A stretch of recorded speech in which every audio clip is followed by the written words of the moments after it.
Stanford University. Well, let's see. I see you're scattered around. If you're comfortable with it, we could all get a little closer. So feel free to get up and move to the front if you'd like. So before we actually get going with the introductory remarks, I was asked to remind everybody about the location for the tailgate picnic tomorrow, which is in the Arriaga Plaza, which is right next to Maples Pavilion, the swimming pool, and the Arriaga Sports Center. So when you come out of the round table, you will be right by where our tailgate is. And the other thing about that is we're going to have a walk into the stadium just before the football game, so I think somebody will be there to help us get organized and walk over to the stadium. So, I know. It's tough. Let's see. The other thing is I was told that if anybody is having a hard time hearing, that there are some hearing devices available, and if you need them, you can raise your hand, and somebody will come by and give one to you. And, I can't resist it. I shouldn't do this, but I listened to last year's panel discussion, the 50th class reunion, and so the fellow says that somebody said they couldn't hear, and so he said, well, I have a story about being hard of hearing. And what happened was the fellow, a preacher, gets people together in the front of the church and talks about what they can do to help each other, and they were all going to pray. And this one fellow says, I'm having trouble with my hearing. And so he was brought up to the front, they all prayed, and the preacher asked him afterwards, so did that help you? And he said, well, I'm not sure because my hearing's not until next week. So I'm sorry to plagiarize, but that was just too good to pass up. So okay, well, that class of 60, they're pretty good too. All right, well, let me get started here. First of all, greetings and welcome to the class of 61 panel discussion. I'm Ralph Kuiper, and I'm privileged to serve as the events chairperson for our 50th reunion.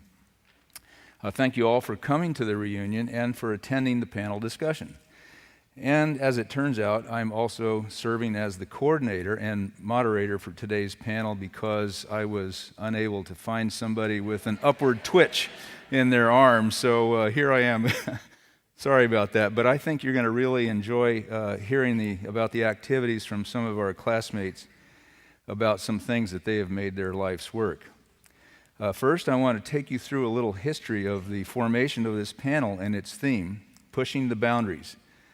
The events committee wanted to do something different that would involve more people, and so we thought of having small discussion groups with discussion leaders and with pre-selected subjects or with a common subject of the day. Well, that soon became a logistics challenge. So I did what countless previous panel coordinators have done, and I began to search through our class books. And I'm sure that many of you have read the books from our 45th and this year's 50th reunion from cover to cover. But as you might imagine, I had a purpose in mind, and so I soon discovered what I think was a fantastic array of people who have taken on challenges that took them out of their comfort zones of family, professions, and environments. These people included lawyers, engineers, business people, doctors, entrepreneurs, foreign affairs and intelligence experts, more lawyers and MBAs, musicians, artists, theater directors who had changed to television and film directors, Peace Corps volunteers, gerontologists, authors, and teachers. I mean, that was quite an array, and they all had interesting stories to tell.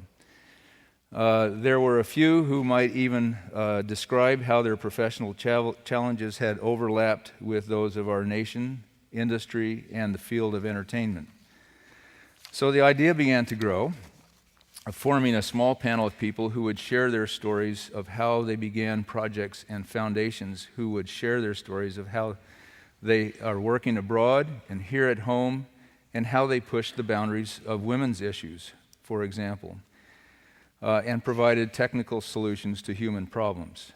Hence the theme, Pushing the Boundaries. I'm going to introduce our panel in a moment, and I want to invite you to briefly share your stories at the end after we've done some Q&A and during the discussion period, and therefore return a little to our original ideas about greater involvement and participation.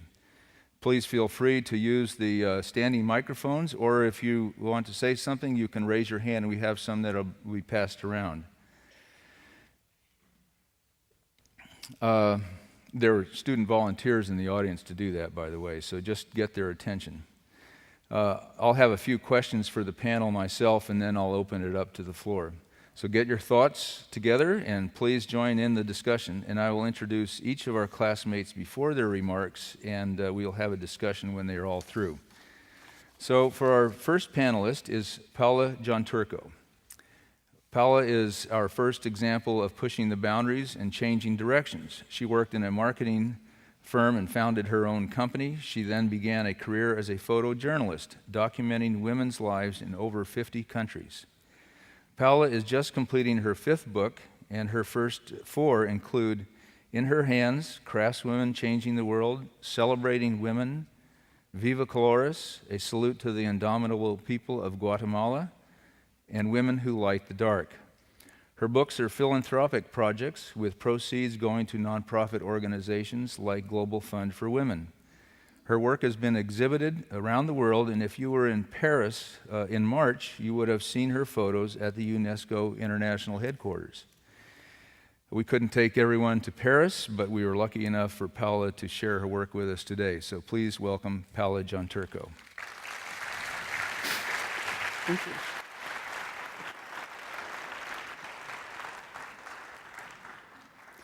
I want to start by inviting everybody to thank this man for giving us a year of his life.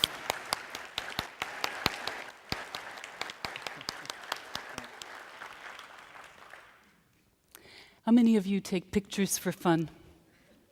Oh, almost everybody. Me too.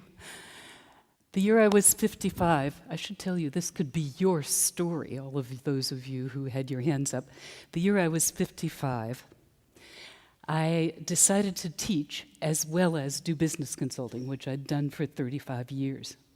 And at the end of that year, I counted up, and I had made 2 years' worth of money in 1 year. I'd bought myself a year. And I also counted up my frequent flyer miles, and I had 1 million of them. So I could go anywhere for free. And I was exhausted. So I thought, I'm going to take a sabbatical. I knew people who taught and took sabbaticals, and fulfill a dream. I had the idea that I would like to do a coffee table book about women all over the world who were sending their children to school with the money they earned by making and selling handicraft. I invited a friend to go with me, and we set forth, and I'll show you what happened.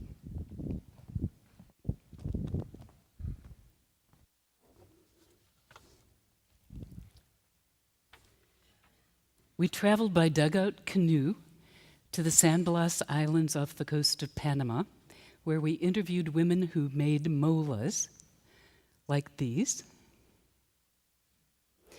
We moved boulders after a landslide in Guatemala in order to get to the weaving villages and interview and photograph weavers. We traveled so far into South Africa, that we were way out in the country, and no bank that we found had ever seen a traveler's check, which we were using, using at that point. In India, we hid on the floor of a jeep.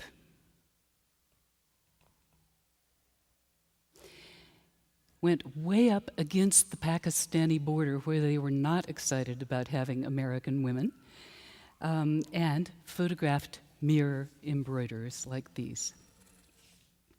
We marveled, really marveled, at the energy and the ingenuity and the commitment that made it possible for these women to send their children to school.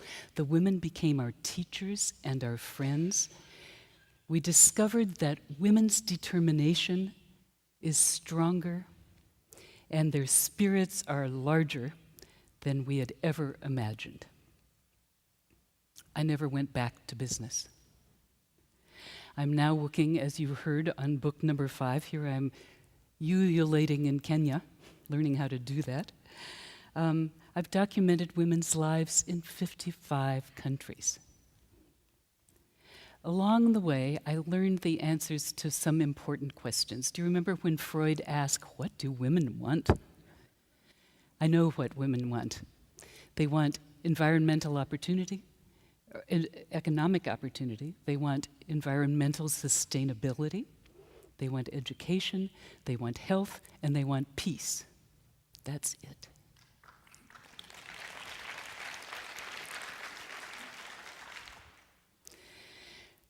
What I discovered was that they don't just yearn for those things. They are spending their lives working to tackle the difficulties and the barriers that keep them from having those things. And they are making progress. I'll show you 3 examples. In Orissa, India, as those of you who have been to India know, this happens all over India, people move from the rural areas to the cities hoping to find work.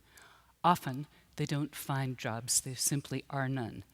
So little girls, like this one, Rama, live on the train platform. Often they are abandoned by their parents who can't feed them. They go on to other cities to look for work there. And the children end up living in a squatter community around the train platform. They are destined for molestation and disease and prostitution and sometimes death. Little girls like Rama sweep the trains for tips to earn money. Some of them fill plastic water bottles with water from the train platform and sell them. Some of them resell used newspapers. Their lives are difficult. A woman named Inderjeet Khurana first went to the train platforms with storybooks and chalkboards, and on her first day there, she taught 11 children once a week. And soon, she was teaching 114 children every day.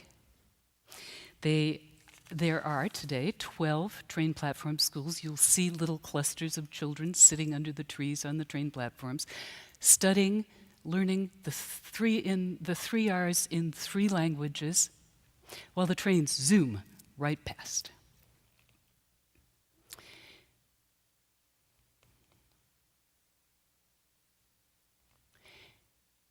In Zimbabwe, traditional healers tell men who are HIV positive that they will be cured, if they have sex with virgins like these little girls.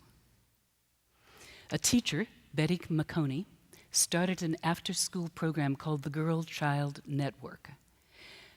Today there are 30,000 members, all little girls ages 6 to 16. They have made child rape a national cause in Zimbabwe.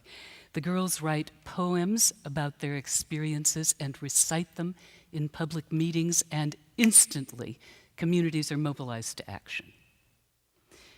The girls celebrate their successes.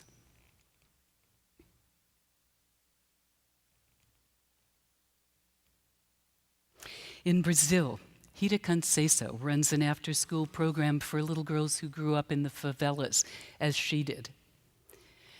Those little girls who grow up in environments like this in Salvador Bahia, for example, grow up to become one of 2 things. They can clean houses, or they can become prostitutes. Rita wanted something more for them, and her idea was that education could make a difference. Her program provides academics for those little girls who would otherwise never have a chance to learn. Plus, she teaches them classical ballet, which surprised me, but it helps them understand the discipline that's required to study. When I was there, the math students were doing a fashion show. This is the minus sign model. And Daza had just been chosen to go to university. I call women like those women who light the dark. They are everywhere. And so I'm going to take you with me on a little tour around the world to many places where I have found women doing interesting, important work. Many of you will have been to these places as well, so fasten your seatbelts. In every country, the poorest of the poor are women, like this one in India. The UN estimates that half of all of the families in the world are supported by women. Some of them do traditional work. They keep craft traditions alive in Morocco and Nepal and Peru. Women farm in Kenya and India and Indonesia and Morocco and Vietnam. Women fish in India, China. They raise animals in Morocco. But increasingly, low-income women are beginning now to learn how to do jobs that earn more. In Nepal, women train as trekking guides and taxicab drivers. In Nicaragua, women learn the construction trades. Here's a chef in China. Illiterate women in India, all of them grandmothers, by the way, learn solar engineering, return to their dark villages and bring light, and then return to the school where they learned to teach low-income grandmothers whom the UN is sending from Africa to learn the very same skills. Women's work means that families can eat. In Zimbabwe, Ireland, Turkey, the US. Let's talk about literacy. Nearly 1 billion people on this planet cannot read, and 2/3 of them are women and girls. Yet, more girls are going to school in Cuba, in Kenya, in Zimbabwe, where some can now afford school uniforms, but many still can't afford school shoes. The global sex trade is a $1 billion industry worldwide. In Cambodia, where factories are now closing because production is moving to China, sometimes as many as 1,500 women become susceptible to sex traffickers.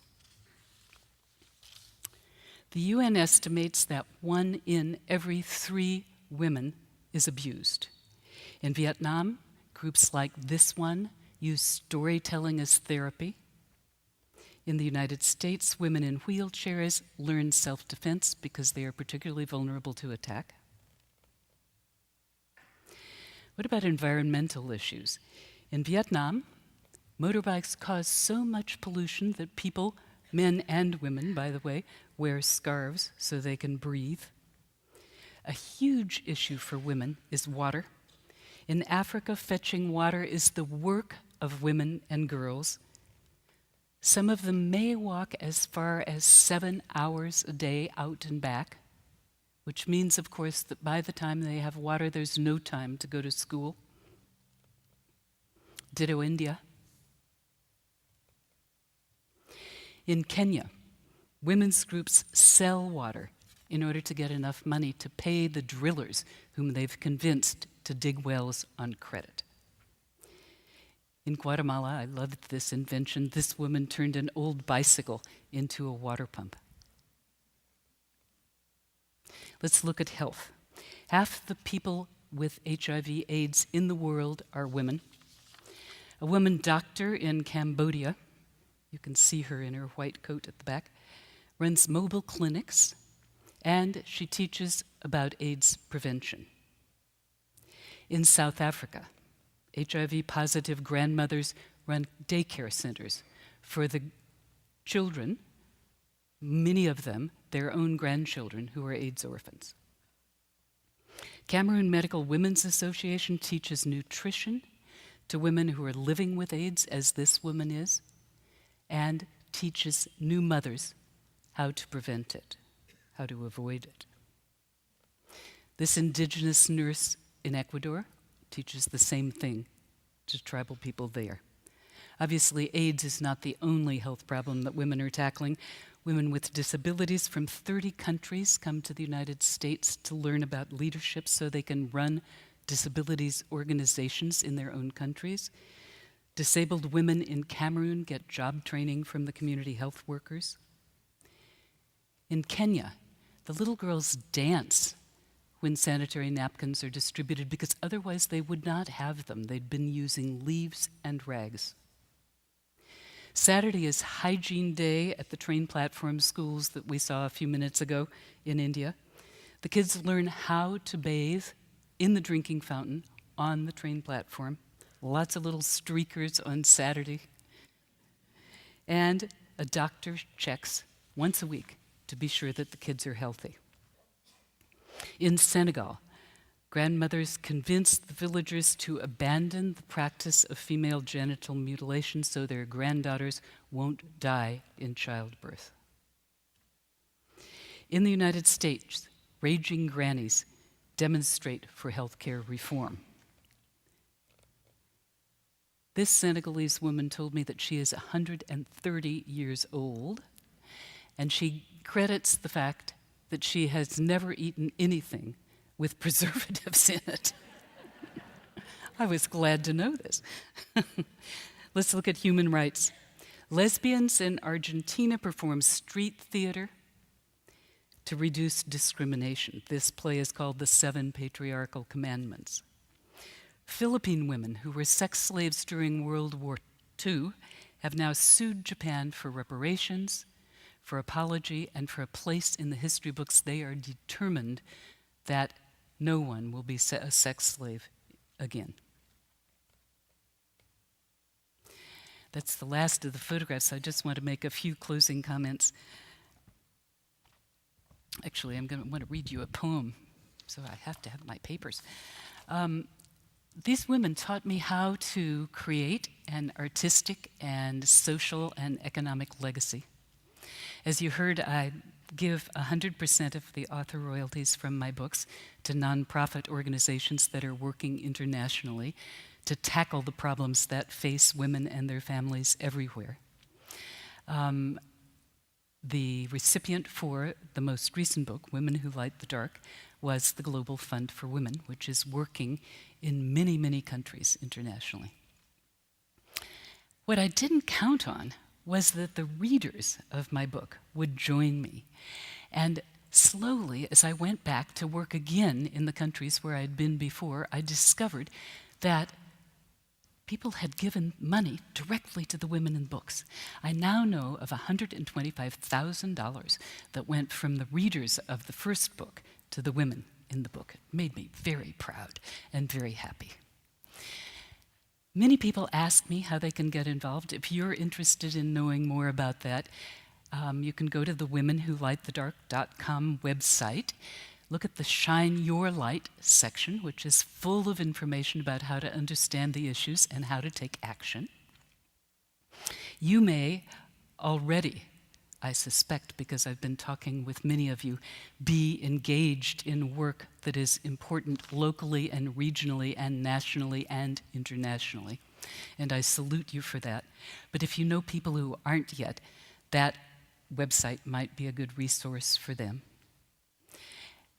And by the way, tell them they don't have to be millionaires to do this kind of work. I mean, if they just have a couple of assets, such as a photography hobby or frequent flyer miles, they can do a lot. So I am just convinced that it will take all of us, working together to make a better world for ourselves and our children and grandchildren. And I want to close by sharing Marge Piercy's wonderful poem. It goes on one at a time. It starts when you care to act. It starts when you do it again after they say no. It starts when you say we and know who you mean. And each day you mean one more. So I salute you for your important work. As I said, I'm convinced it will take all of us, working together to create hope and possibility for our world. Thank you.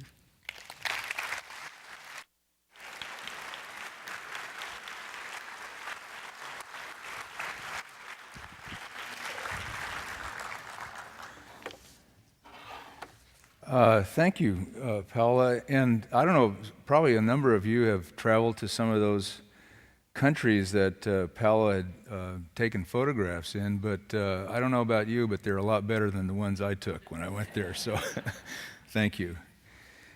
So our second panelist is Bob Barada Lorton, and Bob is probably the ultimate example of someone who changed directions and took on challenges that were outside of his familiar territory. After earning his degree in economics, he proceeded to law school, but before his first class, he took a turn northeast and enrolled in UC Berkeley's teacher intern program to become an inner-city elementary teacher. Bob and his wife, Mary, founded the nonprofit Center for Innovation in Education that is dedicated to teaching children in their own ways to learn reading and math. The center not only functions in the U.S., but has trained thousands of teachers worldwide. Now, I thought Bob could probably inform the K-12 education roundtable tomorrow about some of these issues, but he's going to be joining his old water polo team for a reunion at that time, so I'm sure he's going to have a good time there too. So please welcome Bob Barada Lorton. Thank Bob. you. Now, usually when I talk to teachers, I meander around the stage for about an hour, and after the hour, I probably have said what I wanted to say. If not, I keep talking longer. In this case, however, I gave myself, it even has my name on the screen down here. That's really impressive. I gave myself a 10-minute talk, which meant I had to write it out in advance. So you're going to be the first group that I've ever read a prepared speech to. So occasionally if I have to backtrack, like there are no monitors up here, so I have to look down to see this. But this is what I wrote for you. After I'd purchased all my books and moved into the dorm, I decided I would rather teach 5th grade than attend Stanford Law School. So on the first day of class, I went over to the Stanford School of Education and applied for admission. The people there were kind enough to let me in. However, since my older brother had already been drafted into the Army, and I'd already had my pre-induction physical, I decided to get my military service out of the way first. I actually thought I would learn something in the School of Education that I might forget it if I had to go in the military. So I figured I'd go in the military and then come out and learn to be a teacher. So I took one of my brothers and joined the Navy, not the one who'd already been drafted. And when I got out, I found that Stanford wasn't training 5th grade teachers anymore. The people at Stanford said, try UC Berkeley. So I did. I asked Berkeley to ignore the fact that my major was economics and I had had no education courses at all. And they said, no problem. How'd you like to be an intern teacher? There are no prerequisites, and you start right off as a full-time teacher. You simply skip being a student teacher. You are declared a teacher. Okay? That sounded great to me because I wasn't looking forward to learning how to write on the chalkboard and I thought other things teachers had to learn to do. They just start being a teacher. We would be teaching in the inner city, of course, and the program's philosophy was, what's going on now isn't working, so try something different. Now, as a bit of background, after I decided not to be a lawyer, I had to go home and talk to my parents. My parents had told me over and over, and so all of my brothers over and over as I was growing up, those who can do, those who can't teach. Okay? So you can imagine their excitement at my new career choice. Now, this negative view of teachers was part of my upbringing. And even though I really, really wanted to teach 5th grade, I actually held this same opinion. I just thought those who can do, those who can't teach. It just happened that I wanted to be a teacher, so we'll ignore that for me. Okay? Now, the point of my presentation this afternoon is not about the curriculum I ended up creating, but what I learned about teachers by becoming one. Since I was supposed to create something different, I decided not to open any textbooks at all. I just began the process creating math and reading curriculum from scratch. Actually, I only focused on reading the first year. I figured if my students could read when they entered 6th grade, that would be a big improvement, and the 6th grade teacher could teach them math. However, the principal of my school was so concerned about how any of his 6th grade teachers would deal with my students that he assigned me as their 6th grade teacher for the next year. So in year 2, I started working on what to do in math. I mean, I knew they could read, okay? Now, I had been working closely with one of my fellow interns right from the start. That intern was my soon-to-be wife, Mary. I should add here that while working with teachers, my opinion of them had changed, and not just because I married one. What I found was they were pretty much all just like me, and I was just like them. We were all teachers because we wanted to teach and teach well. Mary and I spent long hours creating curriculum in reading and math, and we found that what we were doing in our classrooms was really working. But neither of us felt that what we were doing was any different than what any other teacher would do if given the freedom and the time. Since we believed this to be true, it was up to us to share what we were finding. So to make this sharing possible, we each wrote what amounted to anti-textbook curriculum guides for the teaching of mathematics. Both our books were published by Addison Wesley Publishing in Menlo Park, the innovative division. Addison Wesley was in Boston, but they had an innovative division in Menlo Park. So our books were published by the innovative division. The publisher was not concerned about the anti-textbook message of our books because, as he said, you'd have to bomb teachers to get them away from their textbooks. He also knew the lessons in our books required more effort from teachers, not less. As soon as our books were in manuscript form, we began offering workshops to local teachers. A teacher could just use the book without any help at all. Our workshops were just for people who wanted extra support. Then we received a request from a teacher in Oregon for us to give a workshop in her area. We told her that first she would have to come to California, take a workshop, return to Oregon, teach for a year, and then invite us again. If she agreed to be the local support person after our workshop was over, we would come. She agreed, and this set our model for each new area to which we were invited. Michigan was next, then Victoria, BC, then Southern California, and so on. We gave a workshop in Washington, D.C. that teachers from 9 other states attended. Each of these 9 teachers, in turn, invited us to their states. Basically, we were spreading our ideas across the country through the classic 6 degrees of separation, because pretty soon everyone knew someone who had either taken a workshop or wanted to. In our peak summer in the center, we gave week-long workshops for over 21,000 teachers. That was just across the USA and Canada. And the teacher has trained 500,000 teachers worldwide so far. An article appeared in the National Council of Teachers of Mathematics magazine. I'm going to read this correctly. An article appeared in the National Council of Teachers of Mathematics magazine describing one teacher's worldwide search for the best mathematics curriculum she could find. She wrote that she finally found it in Australia. And this Australian program was from California. It was ours. We didn't put it there. I haven't even been to Australia. Our fellow teachers put it there, and I don't even know which ones. As I said earlier, our books demand more effort from teachers than textbooks. But as I also said earlier, what I found when I became a teacher is pretty much all teachers are just like Mary and just like me. We are all teachers because we want to teach, and it doesn't matter if a method's more work as long as it helps our children. What Mary and I did was create curriculum, but what caused the curriculum to spread across the world wasn't Mary and wasn't me. It was teachers themselves looking for better ways to teach. Teachers just like Mary and just like me. Now, this is a visual aid. It's not a slide. This is a book that last week became available on Amazon.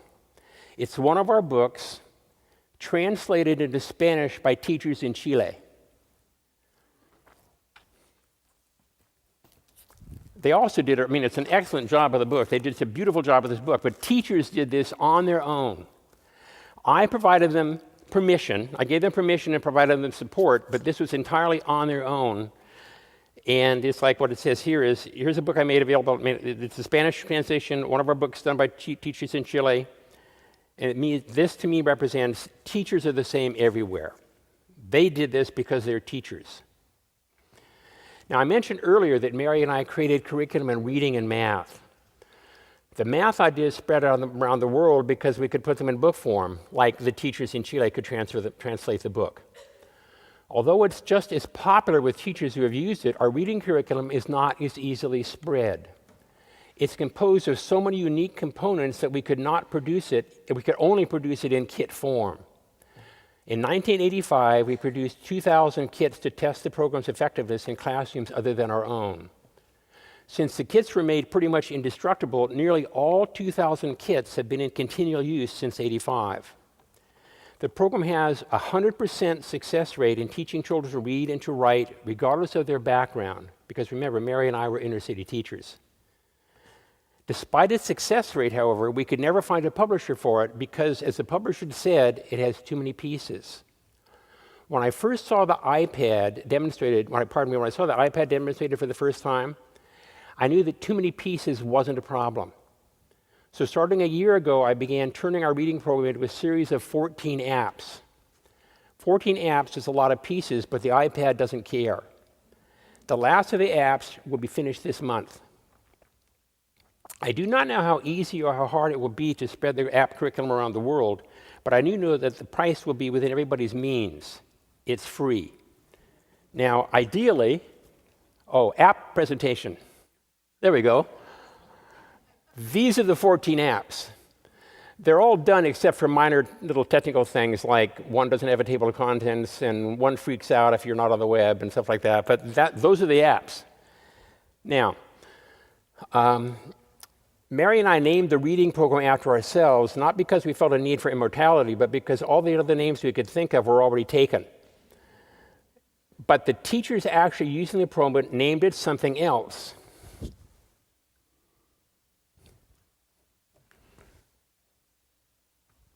Okay. Can you read that? It says, decode if you can.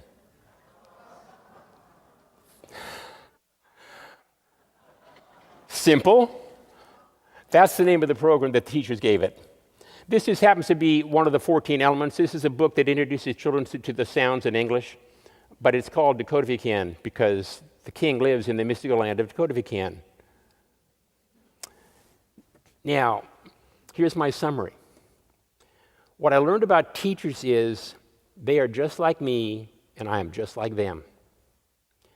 And what I knew all along is that a teacher is just what I was meant to be. Thank you.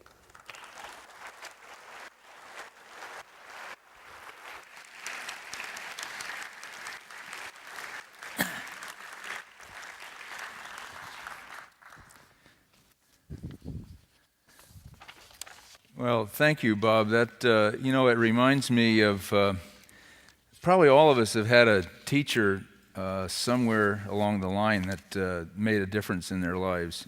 And mine was my 5th grade teacher also. So I was having a hard time reading up until that point. So thank you for those remarks. So our third panelist is David Sauerwein. David developed a strong interest in international development stemming from his Stanford abroad in Germany and working experience where he traveled in many different countries like India, Pakistan, and other regions in South America. He and his wife, Haiti, founded ecosystems in Nepal to provide energy and transport solutions for rural people after they had visited there. David has both engineering and business degrees, and that's a key element in building a sustainable application of technology to these problems in Nepal. There are other business school programs too, by the way, if I might give a short plug to something called Extreme Affordability. Some of you who are connected with a business school might know that it's a connection between engineering school and the business school. And they work on projects like this. They look at issues that are to be dealt with in rural communities, for example, in developing countries, and they find some way to really solve this with a cheap solution, or inexpensive is maybe a better phrase to use. So in keeping with this, the Tech Museum of Innovation in San Jose makes annual awards for technology applied to humanitarian needs, and David and Ecosystems were honored with that award for economic development in 2003. The Economic Development Award is for creating jobs and livelihoods, to create markets and bring goods to markets, and ultimately to reduce the gap between the rich and poor in these countries. And I think you're going to be inspired by David's story. It's very interesting, and if you've been to that part of the world, you might recognize some of the rivers that he's going to show you. So please welcome David Sauerwein.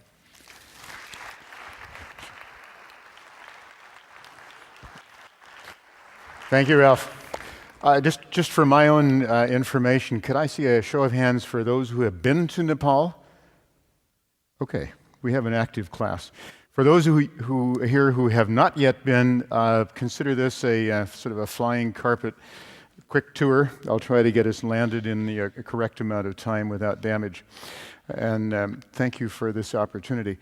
20 years ago, almost to the day, Haiti and I were here in Menlo Park, and we got a phone call which said, if you want this job, which was being offered in Nepal, you need to get on a plane now. And 5 days later, I found myself sitting in the middle of a Chamber of Commerce meeting in Kathmandu, trying to figure out what was going on, and parsing the language and trying to find which of these things that were being said meant what. That was the beginning of a 20-year adventure that still continues. We're still very much involved in this. I would get us started with a view of the countryside here in Nepal. When I got there, my assignment was, with your tax dollars, to cause agribusiness to happen, to help kickstart that activity, to get the agriculturalists working with the business people, and discounting 2,000 years that they didn't get along. That was the assignment. We very quickly got involved with people who were interested in producing honey, silk, horticulture in general, flowers for export to Holland, and so forth. About a year and a half along, that was the end of the job, and Haiti and I found ourselves in the situation trying to figure out, well, what do we do next? Are we going home? The house was rented. Do we stay? We have to have a visa. What do we do? And from these many clients that we had been helping, there came this chorus, you may not leave. We will get you a visa. And this is very hard to do. Ordinarily, they only allow people passing through, and that's it.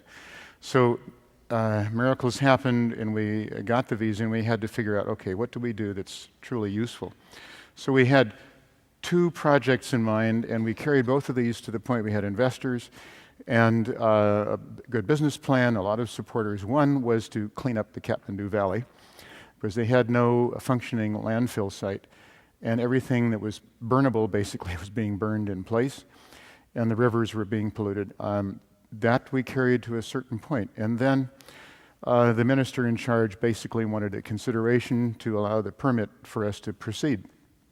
And since we were operating under the fundamental standard that some of you are familiar with, we said, no, that's not in our budget, and certainly not part of the way we do things. So we took a second try, and that was to introduce a series, put in place audiovisual rooms in the rural schools, using, at that time, VHS and solar panels, and to allow a supplement to the teachers to help them broaden the perspective for the kids. That, too, took us to the Minister of Communication, who also felt that he needed something to allow us to proceed. Strike 2. So we were getting a little discouraged, and we thought, well, we'll try one more time. Let us see if we can't find something that's below the radar and so uninteresting that we can get a permit. And we did, and that was to go ahead and do energy and transport solutions for the rural people. This meant dealing with more fundamental problems of access and things in the field. So now I'm going to show you, take you through the adventure of the 4 different main, I wouldn't say all products, but the projects that we had very quickly. Incidentally, these girls are crossing this river to go to school. This is the school uniform. And as you can see, they would have a quick ride down this cable. They're hanging from one wheel. They have a terrible problem keeping their fingers out of the way, and one of the penalties is they often lose fingers crushed under their own weight, and then bad things happen. So here we are. This gives you a glimpse ahead of the old system on your right of moving across a river with in a carriage, a box, and then on the left is the dream that we came up with later. To get started in our company, we had to have 4 things. We had to have a visa to stay, and we got that by means of forming a private company. We had already built quite a network while we were working with this development project. And I had joined the Rotary. We had many contacts in the nonprofit world. And we were identifying the people within the government who were really straightforward and honest and were an absolute godsend when you're trying to get permits or move things along. We had to have people to do things, and we found and ultimately had 5 fabulous staff, 26 volunteers, including a number of people from Stanford, and a local guy who not only fabricated the prototypes we needed, but also then produced the stuff later on. And for funding, I didn't want to go to the donors because I had no idea whether we could actually deliver what we were dreaming of changing here, so we had enough of a margin from renting the house here in Menlo Park that paid the bills. Here's a quick glimpse, some of our people. You can see some expatriates in the crowd there and quite a few of the local people. This was a little glimpse of a man this was his fab shop. He's wearing white in a fabricating shop because there had been a death in his family. Many of the people on the street you see like this. And at one point, here was a picture of not only our employees and volunteers, but the dependents that we had. So we had a large group of people who were helping us in the background. Now, the first project we had was based upon my experience working with Dole in Central America. Bananas make their trip to the packing plant and ultimately to you, starting off on an overhead wire. It's like a monorail system that all comes together to the packing plant. I had traveled quite a bit in Nepal and had seen these river valleys and the need they had for transport. So we started experimenting with this. People mistook this to be preparation for a bridge. They came and said to us, "We really need a bridge." And we said, "We haven't a clue how to build a bridge. This is a different system." And they said, "Oh no, please give it a try." So we gave in, and 18 months later, we had our first bridge. Now I'd like to show you here how people were traveling across. Do we have the sound on this?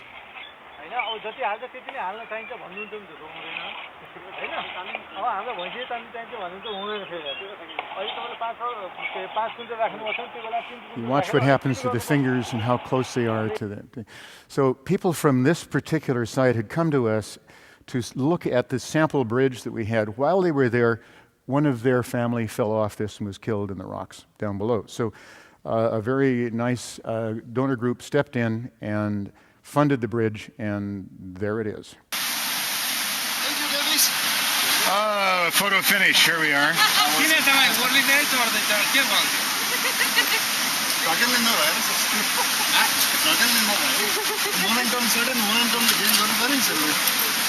a wonderful experience. There we are.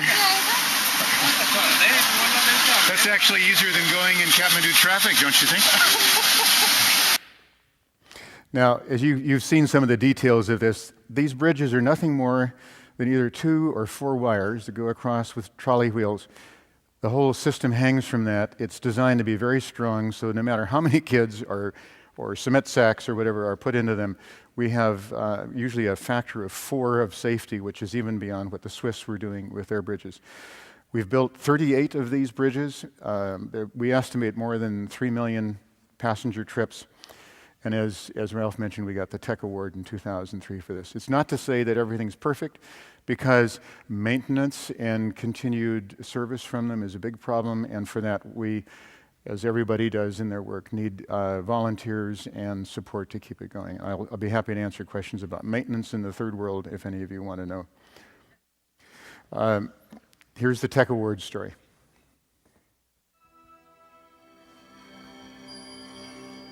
Ecosystems. Deploying technology to construct bridges for trade, education, and healthcare. Crossing the monsoon-swollen rivers of Nepal can be treacherous. Every year, people fall to their deaths from fragile bridges and ropes. Ecosystems developed a better bridge. Using high-strength cables and pulleys and a metal carriage, the wire bridge moves people, produce, and small animals safely across rivers. Wire bridges are less expensive than suspended walking bridges and safer than rope and pulley methods. And they allow children to travel to school, sick people to visit doctors, and goods to reach markets. So that's the story of the bridges. Moving on. Okay, we had a surprise happen. The people who in the government who lived in the area where many of these bridges were being built, it's sort of in the center up here. There's a district called Kavre, and the leader of that village had been to many of the inaugurations. We became friends. One day over tea, we're sitting there, and he is so disappointed, so desperate, and he's nearly crying in his tea. And he's saying to me, you know, I've tried everything to help my people. It's not working. What can I possibly do? So very briefly, I said, well, you know, I agree with you, it won't. But have you ever thought of paying people for performance rather than paying them by the month and hoping something will happen? That led to a 2-year effort with him, with his group who ran that district, with the central government, with all the donors, with all the political parties. I remind you, at this time, the Maoists and the government were fighting.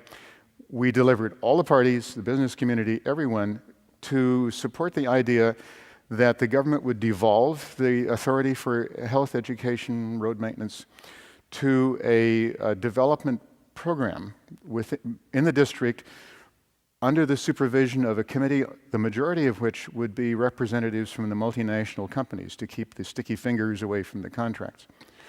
And with this huge support, we got it lined up for a presentation on a critical day to make have the donors meet the government. Everybody's ready to go. And the day was 9/12/2001. It was 12 hours after the towers went down. And at that point, everything changed. The donors focused on security. We mothballed the program, put it away. And since then, there have been several times when I've gotten a little beep where people have said, we're interested in this, can we talk about it? And then again, they go back into so it's very much on the shelf. But it was an extraordinary opportunity for us. This is what we were trying to do in the very beginning that people mistook for being a bridge. This was a long-distance monorail system. We took it this far. It too was mothballed. The technology of this locomotive in the front is now being licensed to a company who plans to make and sell them to the banana industry. Finally, and very quickly, we went ahead and addressed an issue of inadequate power by creating a pedal generator. The World Bank threw money behind this. We wired 14 villages, only to find out that with the villages eager to have this, and the homeowners eager to have a package such as this to light their homes, that while the villages wanted it as a group, no one was willing to pedal. Unlike those of us who were looking to control weight and get exercise, their main concern was that to do something with your feet indicated that you were very low caste. And that little fact had not come out in all of the work that we had done with them. So that technology has been changed now, and there are solar systems being manufactured by our colleagues in Nepal. We took Ecosystems from its unique company in Nepal. We now have a nonprofit here in the US to raise money and do development work. The former employees have their own company. They are building bridges, and they're doing lighting systems. We are now today Supporting a bit of the bridge work and maintenance, helping with the sunlights in elaboration. One of our volunteers created a marvelous light that helps with telemedicine. We have a new technology coming out of Dartmouth that is a novel way to take arsenic out of water, which is very badly needed in South Asia. There's like 60 million people in this high arsenic water area. We have a new Dartmouth team working on a projector and sound system to deliver, we hope, full motion, interactive audio visual to every classroom that can get one of these put in, and it would be connected to the internet through the phone system. The educators are wild about that, so we are trying to move it along, and we're thinking on another generator. I would like to thank all of you, and I would like to say that none of this happens without the eagerness and the enthusiasm and the goodwill of people who are doing good things with their own lives. And we would love to have extra hands. Should any of you be free beyond the other projects you're already working on, please say hello. Thank you.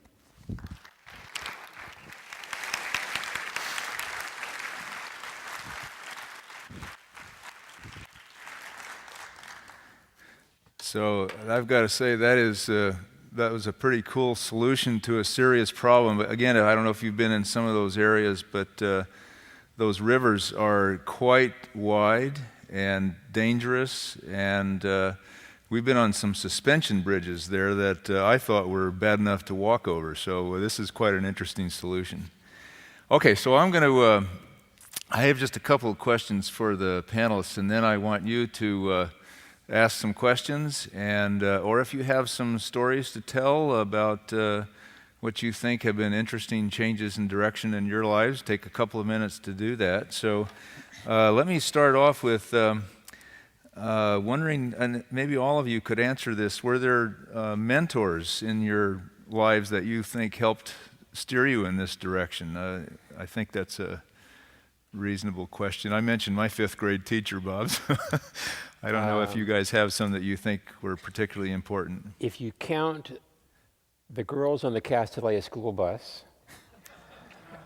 which I drove, by the way, it was a station wagon as opposed to a big bus, and for 3 years I drove young women to Castanea school as a morning job, which I happen to love, by the way. They were an influence, and I actually finished. I didn't graduate probably with my class because I stayed an extra quarter to use my last quarter of eligibility, last year of eligibility for water polo, because water polo had started when I was a junior. So I had junior, senior, and 5th year. If I played in my 5th year, then I'd be there with my youngest brother, who'd then be a sophomore. So 3 of us got to play varsity. But that also meant I got out of school in December and had to kill time till law school had started the next September. I coached age group swimming and taught swimming and things like that. The Castanea bus experience and the swimming was what made me want to be a teacher, so they were my mentors. Yeah, okay. They're a little younger than you'd expect, but they were my mentors. Effective, though, anyway, right? Paula, anything you want? My father was my mentor. He put a camera in my hands when I was 8. Oh, my goodness. I mean, you may have seen in the class book the pictures of 1B and all of us. Yes, it is true, we all wore pajamas. Now the truth is known. I've been taking pictures all my life. I probably have pictures of more of you in my scrapbooks at home. That's interesting. I've been thinking about giving cameras to our grandchildren and just letting them go with them. So, David, do you have anything to add to that? Or? I think there were one's sort of the intangible. We all came out of a time which was buoyed by optimism. I mean, the war was coming on in Vietnam, but the Peace Corps had started, the Marshall Plan had worked, there was an idea of can-do that was in the air. Mm-hmm. And my dad, I guess, was my chief inspiration on it. Yeah. I was very lucky to have a... So I'm going to ask one more question, and please jump in. But I was just thinking of, I had this phrased a little differently, but after this morning's session about the brain discussions and thinking, I'm wondering if there were, you all, I think, fit into that category of growth-minded, and I'm wondering if you had doubts about where you were heading. I mean, certainly wrestling with the bureaucracy in Nepal must have been a challenge. So, anything to? Well, I liked very much the surprise bit. Even if you're expecting the surprise, that it's what really started me on this path was in the summer after our sophomore year, I was in Europe because of Stanford in Germany, and the Russians had opened up the rights that you could drive out in your own car, so I did, and. The 2 weeks that I had inside the Soviet Union were such a shock. I mean, people were nice, but the fact that it was so controlled environment, it was like walking into a 1984, and it so struck me that this was the alternative that was being pushed and offered it through the Cold War and all, that I wanted to get involved, providing an alternative. That's what I've been doing. Yeah. Anybody else to? I had doubts every Monday.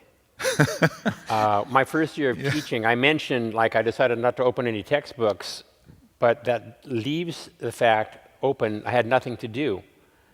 I really wasn't a teacher yet. I really had no education background, and I just decided to make something up. Well, at the start, when you decided to make something up, there's nothing there. So I had doubts every Monday and Tuesday and most of the way through Wednesday. You always like Wednesday was always the hump day. If you got through Wednesday, you knew you were going to get through the week, so you didn't have doubts Thursday and Friday, but for the first year, pretty much every Monday and Tuesday, doubts, and half of Wednesday. Yeah, this is another challenge that people don't realize about teachers with all of this going on about how teachers need to be fixed. I should mention also, I was told in advance I would experience culture shock. I figured, no, not me. I experienced culture shock. I wasn't used to kids fighting in the classroom. I wasn't used to fights on the playground being so massive that everybody went to the fight and there was nothing you could do on the playground and have activities, because that's how it was when I started. So those were a bit different for me at the start. Yeah. Paula, how about you? I only had little doubts. Okay. I am really pig-headed. I was determined I was very going to do confident. this. And I went ahead and did that whole first book without a publisher. And much later, someone said, Paula, what will happen if you don't get a publisher? And I said, I'll get a publisher. I just knew I had been given all of these women's stories. They had allowed me into their houses. I sat on the floor of huts all over the world for 5 years to do that first project. And I knew. I had told them they would be in a book. I had to get a publisher and have them be in a book. There you so go. I made that decision. And I didn't doubt I could, although everyone else did. Okay, so I can go on here, but I think we need to have you guys participate a little bit, getting back to that original idea. You have some questions for the folks on the stage, or you can use either there's two standing microphones and there's two assistants in the aisles that if you just raise your hand, they'll pass you a handheld mic. One gentleman. Yes, sir. And state your name ahead of time and then ask your question, just in case you still owe some money to somebody from 50 years ago. You know? My name is Eugene Davis, and I was a teacher in a high school for my career. But this thing that strikes me about Bob's story, which I'm wondering about, is he was so focused on fifth grade. Why be so focused on fifth grade? I focused on fifth grade because I wanted the children to be old enough to tie their own shoes. And I wanted to see what happened to them the next year in school. First of all, I focused on elementary school because what I wanted to do, my first reason for being a teacher is I wanted to change how children felt about themselves. I had no interest in curriculum at all. I figured curriculum came out of the textbook, so I would just deal with children's feelings about themselves. Very 60s kind of stuff. When I became a teacher, I found if I was going to change how children felt about themselves, I better teach them how to read and write besides, or they wasn't going to change their opinion. But I picked elementary school because you get the children all day long. I picked fifth grade because shoe trying was a given, and you could see what would happen. You could see what would the effect of the students on in sixth grade. So I wanted as old as possible, kids all day long, and see what happened to them. That's fifth grade. Yeah. Except then they switched to middle school, and sixth grade got put in middle school. And then, but other than that, fifth grade was perfect. So, Come on, folks, you got to jump in there. You must have some questions or stories to tell. There we go. There's a couple of hands up, and then right here by the standing mic. Go ahead. Oh, maybe I'm out of turn for not raising my No, hand. go right ahead, please. It's a thrill to know what Paula has done with her life, because very briefly, she had to tolerate me as a roommate in San Francisco. And hearing the educational stories, not just stories, but the inspiration of what you're doing, stemming out of wanting to be a fifth grade teacher. I'm sorry that I let Stanford woo me back to work for my first job, and I didn't finish my student teaching under Hayakawa in the master's program at San Francisco State. That's the personal. What I wanted to ask is, for each of you, you started with your own world of your vision, and the photography led to moving with compassion to make life better for women. The teaching led to a whole system of education which has huge benefits worldwide. The same with what you've done in Nepal. And these applications could be in any country of similar need. So the boundaries, to me, is that quantum leap from the personal investment into this huge positive change. Could each of you address that, please? Ladies first. Here's the truth. I don't care very much about growing old gracefully. I care a lot about growing old usefully.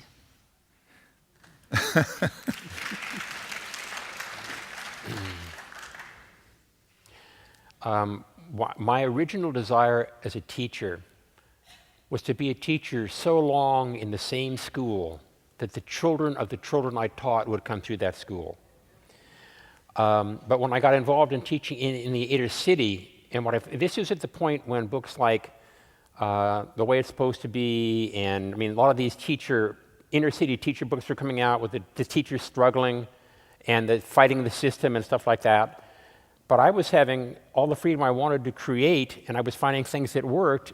And so I wanted to say, no, it's possible to be a public school teacher, not have the administrative fight you, and make a change. But in order to do that, we had to share what we were doing.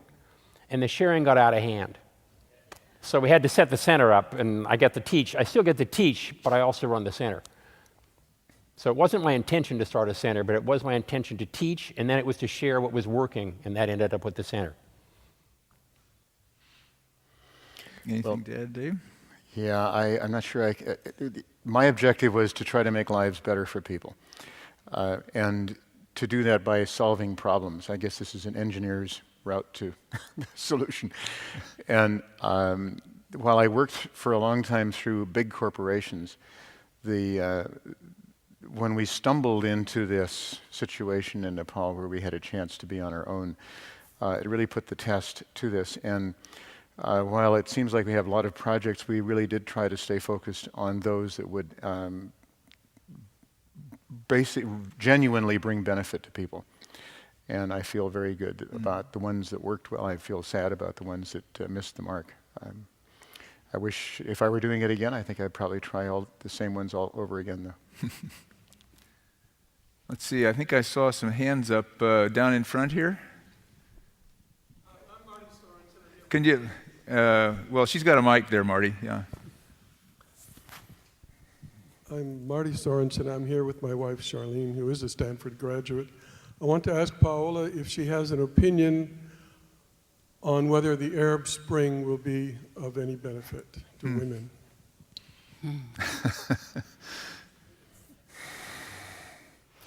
The Arab Spring is such a complicated issue. I don't think I'm really qualified to address that. One advantage has been that out of all of that tumult, we have a Nobel Prize winner from Yemen, in addition to the two women from Liberia who deserve that prize very much. They're really my heroines. And I'm hoping that by putting the spotlight on them, other women will have the courage to take action in areas where it's very difficult to take action. By the way, I don't know when the class is, but I think there is one that's being given by Larry Diamond. I don't know if you know who Larry is, but he's the director of the Center for Democracy, Development, and the Rule of Law. And I think his talk is going to cover some of these issues about Middle East and North Africa.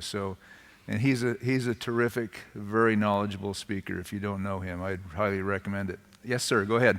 I wonder if the panel members have thoughts on the minimum curriculum or training programs for getting villagers to develop their own apps for cell phones, such as selling crafts or selling bananas to folks to other than Dole, etc. That's an interesting idea, yeah. What was the question? David, you have something you want to add? Let me make sure I understand. Do we have any ideas about how the villagers could take on assignments or learn things to have different employment or? Well, no, teaching villagers, let's say, who could develop apps in their own language to meet their own local needs. And I'm curious about what would be the minimum, maybe have to get computer gurus to say what would be the minimum training necessary to give them. To actually develop, you're talking about computer apps? That's right. Mm-hmm. Oh, it's already happening. One of the most common signs if you're driving through Kathmandu are computer training. It's absolutely overwhelmed with young people, many of them second generation. Their parents immigrated to the city, managed to get an education for them, and now they see the great hope is finding some way that they can make their mark within computers. It's totally amazing.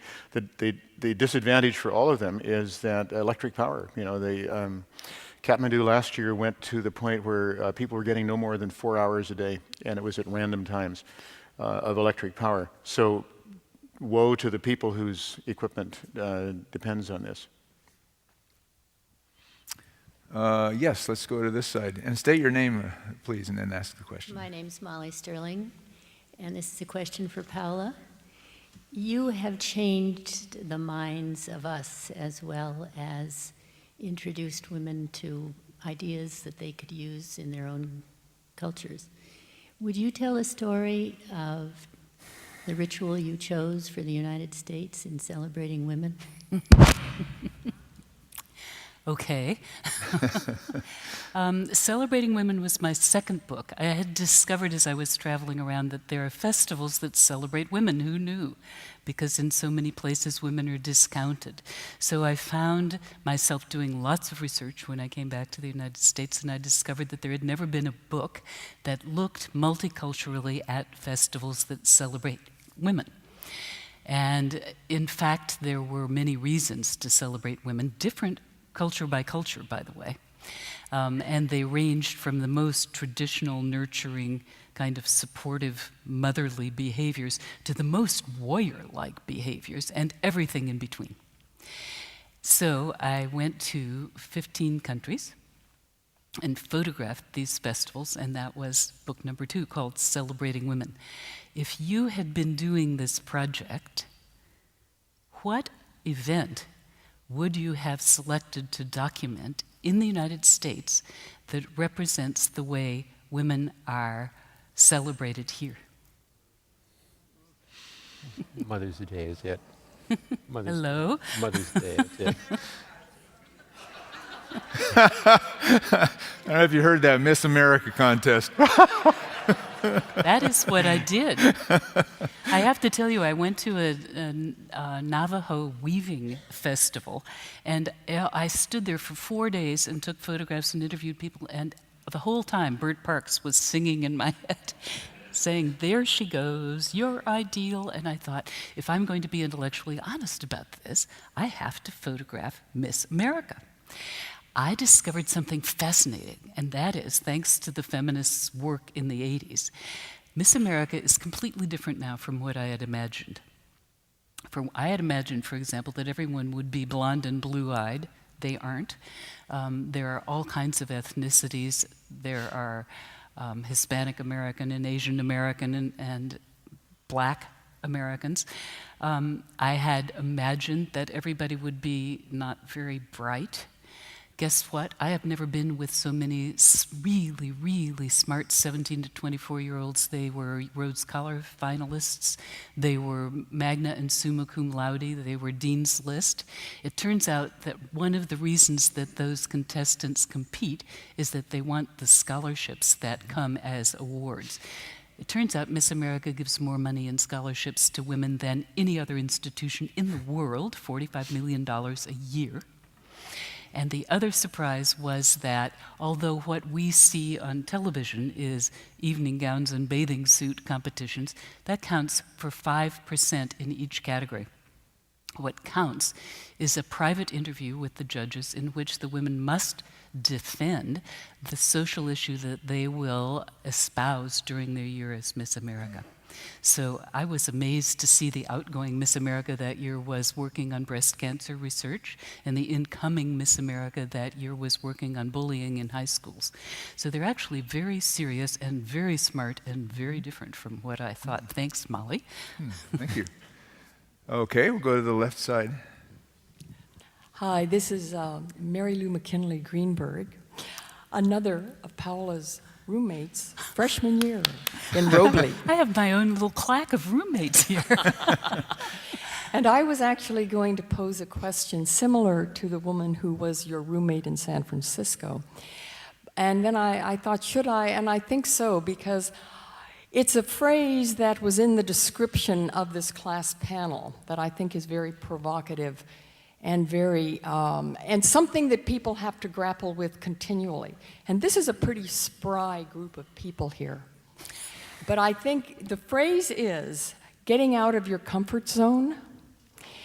And I think we have to get out of the rocking chair comfort zones, while maybe we still like to sit in rocking chairs, as I do.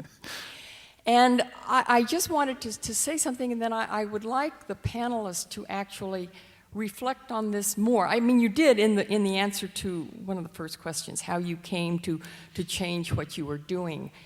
Because I do think that getting out of this comfort zone is posed to people at every stage of their lives every year, and it can be every time you turn on the news or you think deeply about both your own life and particularly your own life in relation to the lives of people around the world.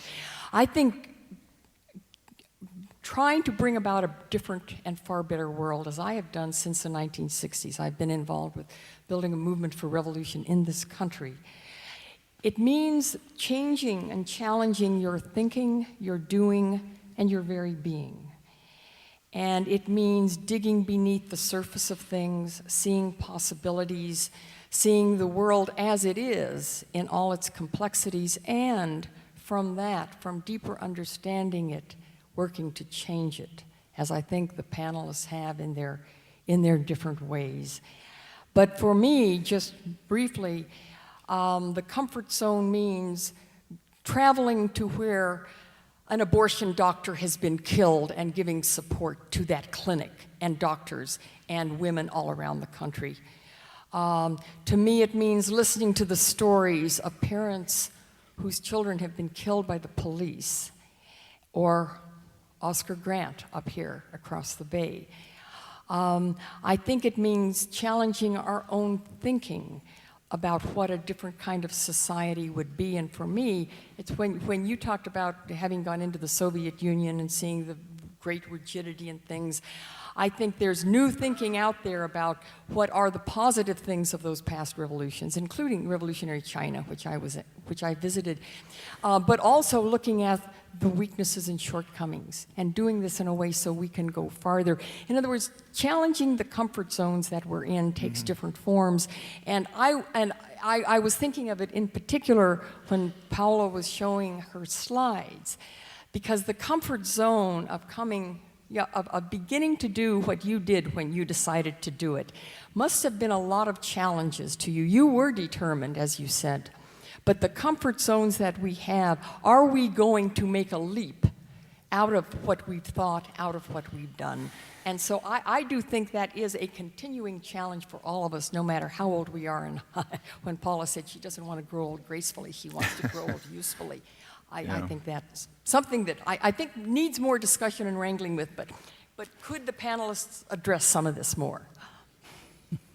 Go ahead. We got a few more minutes, so take a brief. This is a very good point. And I think this is maybe of interest for the broader group that's here. One of the phenomena in Kathmandu was that the majority of the foreigners, not the returning Nepalis, but the majority of the foreigners getting off the plane had been there before. Very high proportion of the people who go to Nepal have been there before. And I think the people who come the first time, it's largely for trekking or basic tourism. But a good proportion of the people who do that see the countryside, meet people, and they come back and they're setting up, helping kids through school. They're volunteering in the many health clinics. They're getting out in the villages and doing all sorts of projects. There's something to be gained by the opportunity to get up face to face with a lot of other human beings who, for the luck of the draw, you would be there yourself, and empathizing with them and developing something good. I mean, one of the core elements in Ashoka is this issue of empathy, that we all, it's maybe the primary human virtue. And I've seen this happen over and over again in Nepal with people come there, they're suddenly exposed, knowing it now, they cannot walk away from it, from the needs, from the truth, and they come back and they help. So I think there's a big change that takes place there in people's perception. Any more hands? There's one right there. I'll just identify myself. It's Marilyn Hoth. I kept my maiden name. I want Paula to give me the wife, the name of the wife, Nicholas Kristof, the New York Times columnist. Cheryl Woodun. Half the Sky, the book, and can you state the whole title, Paula? And with his wife. I really Cheryl hope Woodun everybody will was read his it. co-author. Both of them won Pulitzer Prizes, and Half the Sky is the name of the book. It's a terrific book. What's the name of the book? Half the Sky. Half the Sky. It's from a Chinese proverb. Okay. So I think there's some, are there any more hands? Because I was going to call on somebody, but yeah, go ahead.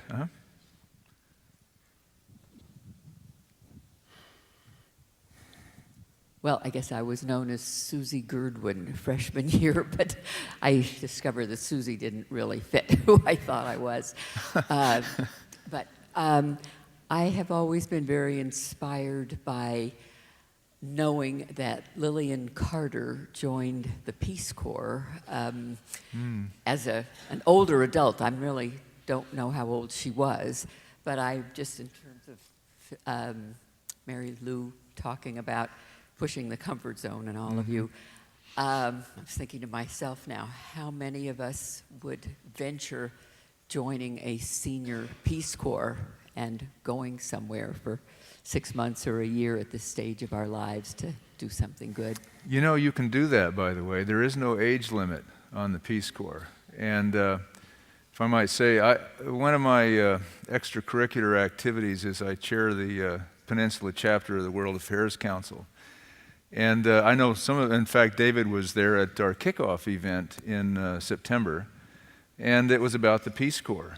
And so we had 3 returning Peace Corps volunteers and the gentleman who had come up with the name of the Peace Corps and had written the original legislation.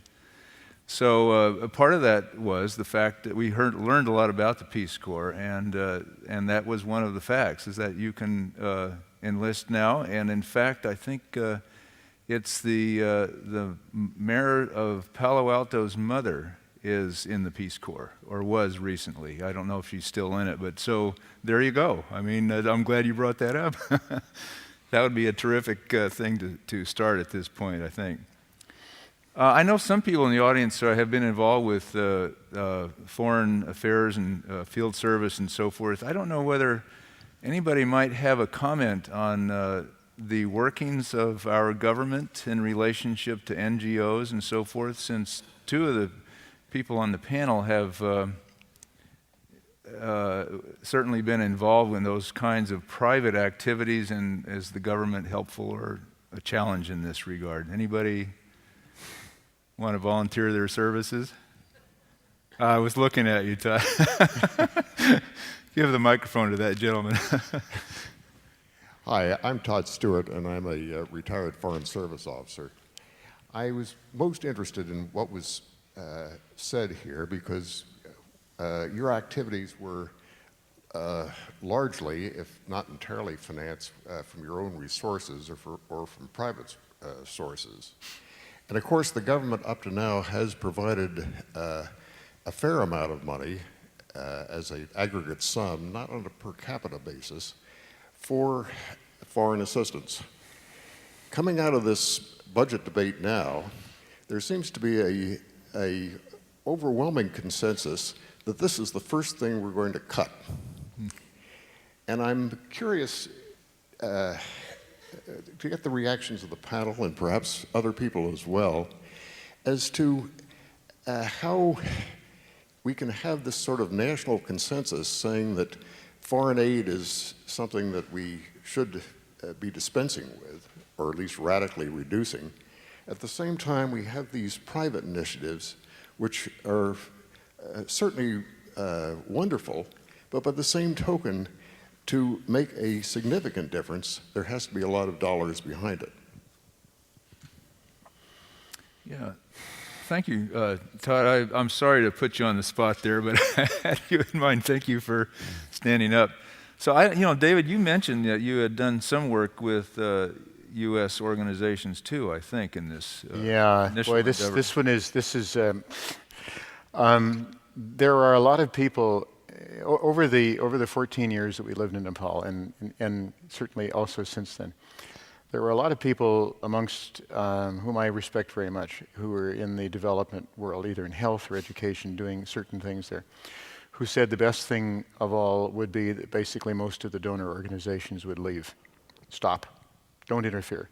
Don't try to be so generous because you're actually causing more harm than you are good. And there's a lot of truth in that. It's very difficult for organizations, and there are dozens of them. Nepal's it has a temperate climate. Everybody wants to go and save Shangri-La. But what happens is that you have a big organization with a very long planning cycle. So what's being done today was being planned out 2 or 3 years ago. Not terribly relevant necessarily for the changing needs. And they tend to come and intervene on what we came to call the supply side. So rather than finding the areas in the economy which were weak in health or education or whatever it was, and finding ways to strengthen them, they would come in and basically working through usually through NGOs or through the government, equal problem. They would tend to get on the supply side with sort of a temporary army of supplying assistance, and very often would tend to suffocate the initiatives of local people who had paid the bills and gone the way to become a doctor, a dentist, a lawyer, whatever it happened to be. They would come in and, through their provision of services for free, threaten or diminish the potential for the growth of the economy naturally.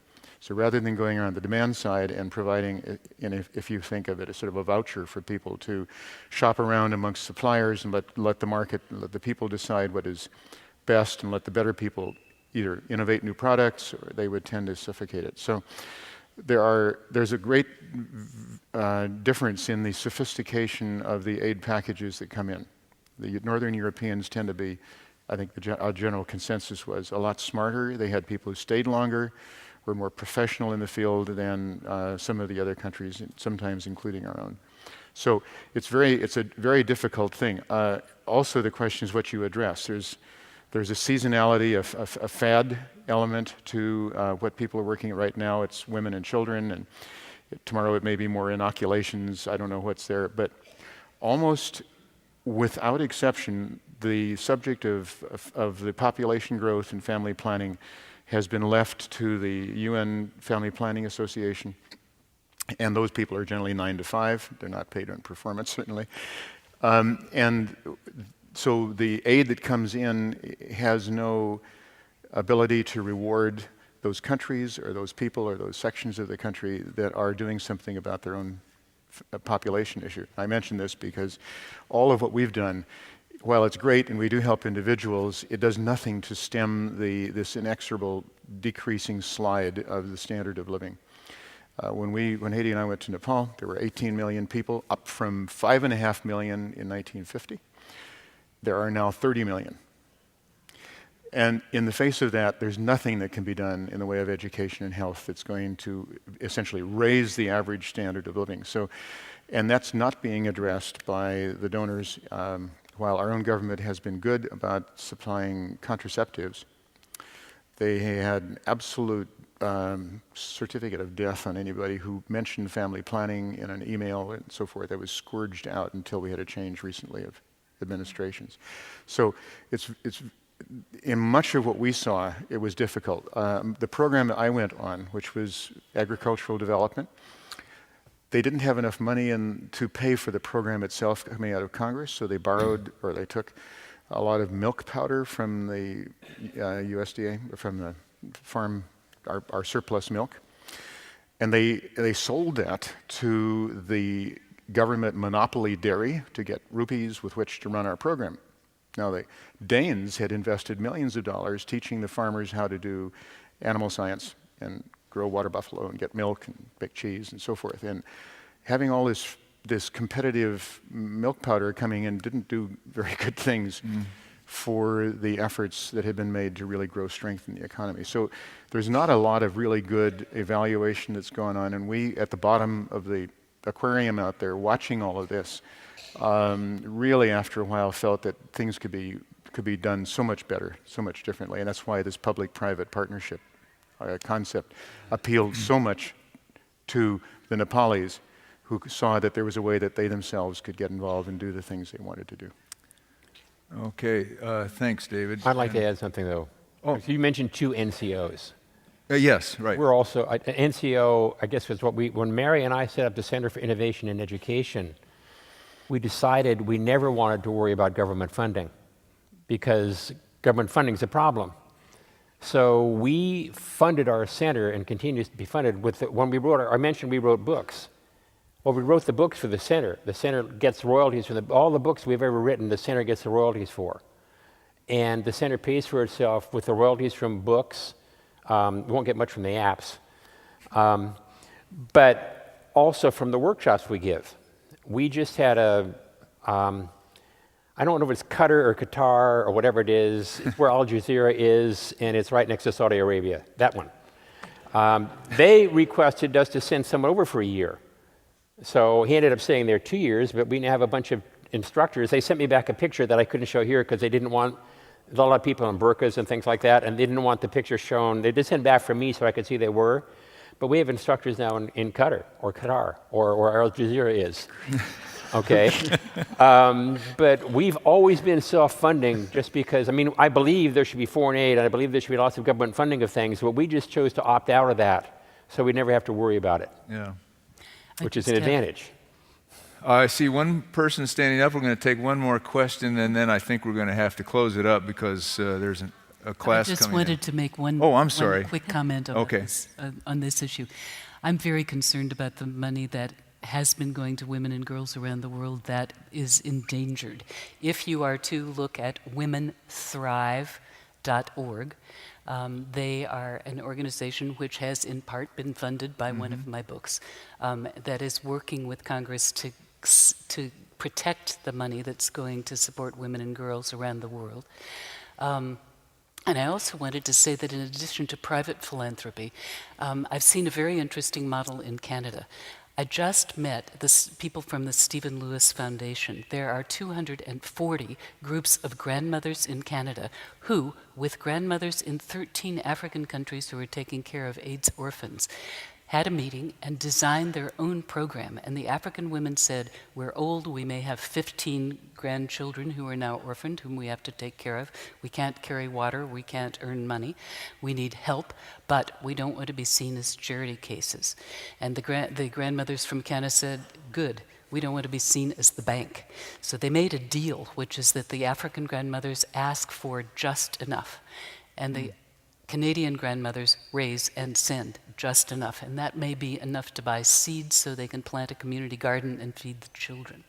So there are many permutations of different funding models that we need to be aware of and explore.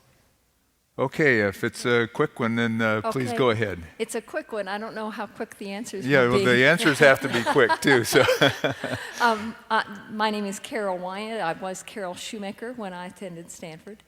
And my sense is that all of us in this room are maybe the first generation where we've been healthy enough at our age that we have lots of options. And we, among us, have made many choices.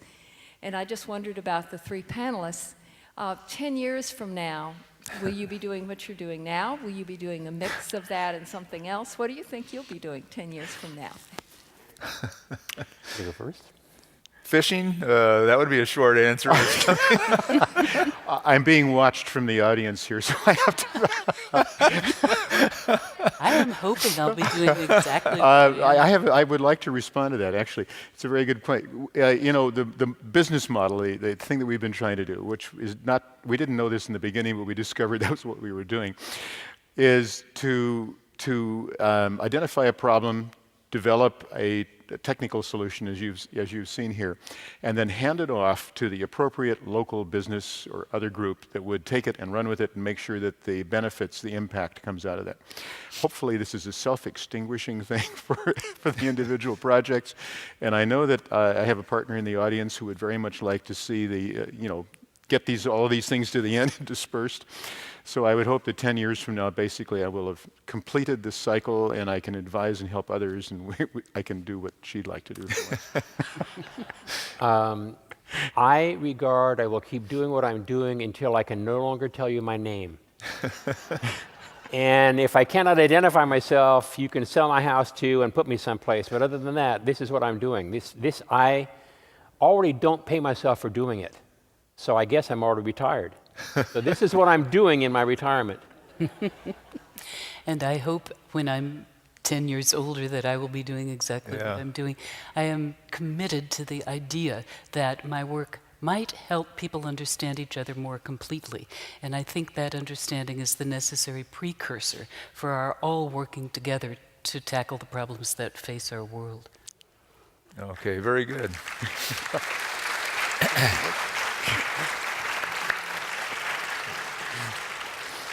So I'm going to close up. In case there weren't enough questions, I had a few ramblings to make about our class and the history and so forth, but I think we're going to have to get out of here. So let me just, first of all, in closing with the class of 61 panel discussion, and I want to thank the many staff people who helped to make this a successful event. These people include our reunion Alumni Association Manager, Kathy Trafton, Barbara Wilcox, who coordinated the program production, and John Sander and Gretchen from PH Productions. Now, they did all of the audio-visual stuff, and when they moved us here, by the way, I might just say, at first I thought, gee, that's not very good. We'd planned on this other place, but we had the absolutely top-notch AV people here because they had to deal with John Hennessy this morning, so I thought that was okay. The student volunteers were very helpful. I think Jordan was here a minute ago. She's been very helpful. And let's see, finally, our class panelists. And I don't know about you, but they exceeded all of my expectations in their presentations. And I want to give them another big hand.